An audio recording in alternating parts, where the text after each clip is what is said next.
So this is something that we probably should have done a long time ago, but we finally have an air compressor and a nice little boost leak tester that we made out of some PVC and a nice little air fitting. And sure enough, I think the FRS is about maybe 75% fixed, or at least we know 75% of the root cause of the issues that we've been having. So to start off, we figured out that we had an intake leak on the compressor side of the turbo, right where this metal flange sits against the turbo. Honestly though, I can't see how that would be an issue.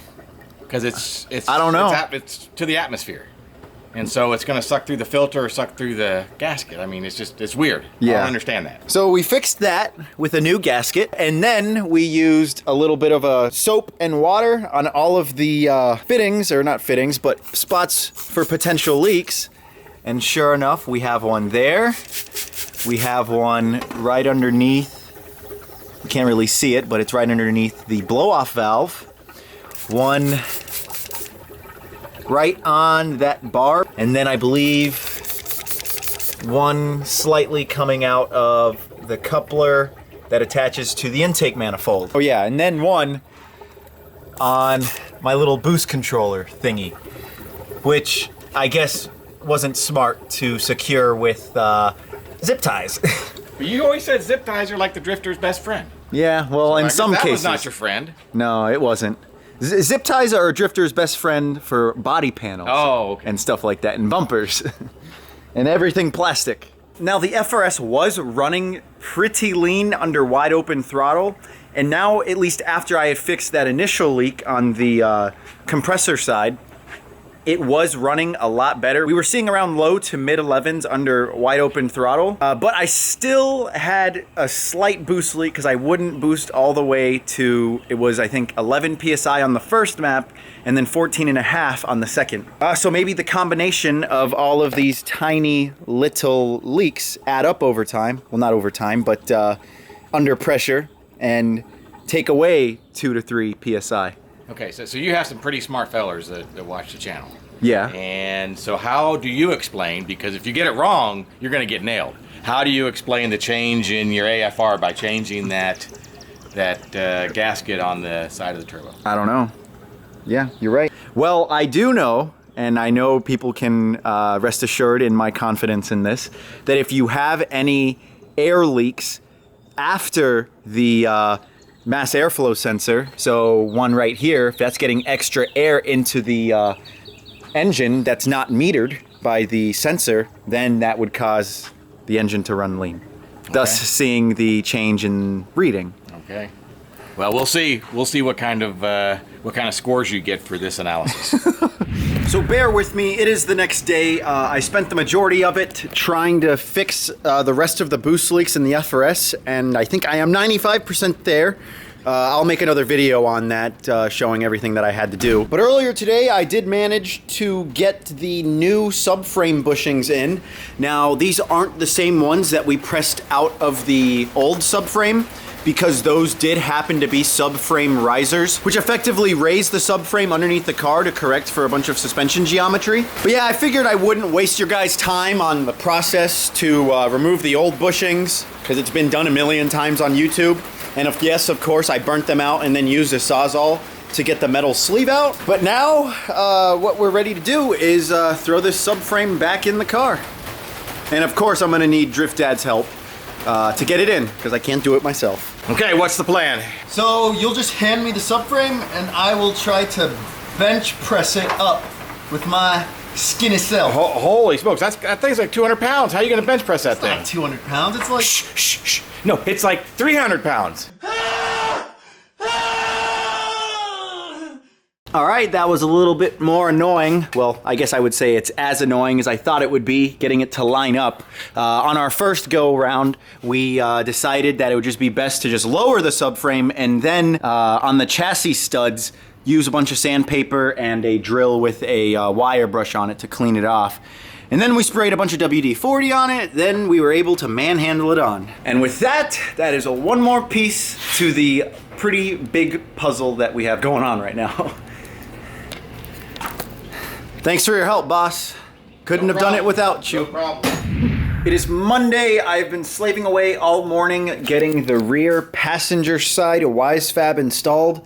It is a little bit finicky with how all of these Heim joints go in, but I have this side done.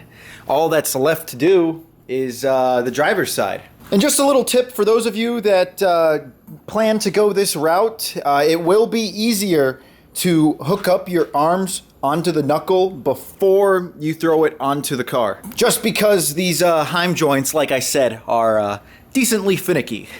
I am dying in this Florida heat. Last time I checked the thermometer, or at least the temperature outside, it was about 98 degrees. But I managed to get the lower control arm in. It was a little bit difficult because there were some welds from the subframe reinforcement that were kind of in the way. Just right on this lower portion right here, so it was kind of hard to get the nut tight. And it was equally as difficult to line up both Heim joints to slip into their respective spots on the subframe. But now I'm ready to throw the knuckle on. You can see right here, there are a bunch of washers. And if you have stance coilovers or any coilover that has its own like built-in bushing, just like this, then you can get rid of all of these washers and just use these two sleeves here and here. And the lower control arm portion slips right into this little section right here after you undo that nut.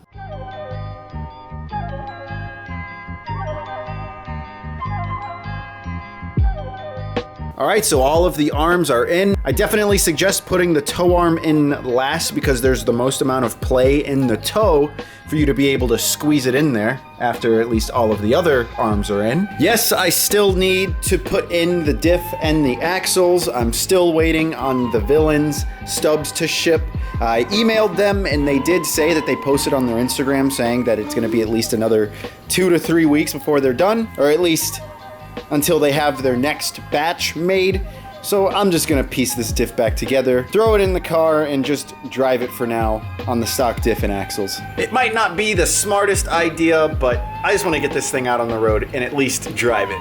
Now I started to mount the calipers, and then I realized that I have the wrong rotor because my old dual caliper setup, which was the Maverick Motorsports dual caliper bracket, requires the use of a Mustang rotor. So right now I have an awkward back spacing in between the caliper and the knuckle, and that's all because of the wrong size rotor. So now I must wait 2 days to get the shipment of the Z32 rear rotors that I do need. What's another delay anyways? But in all honesty, as soon as I get those rotors, I think I should be able to drop the car and maybe take it out for a spin. But I do need to get it tuned, that's for sure.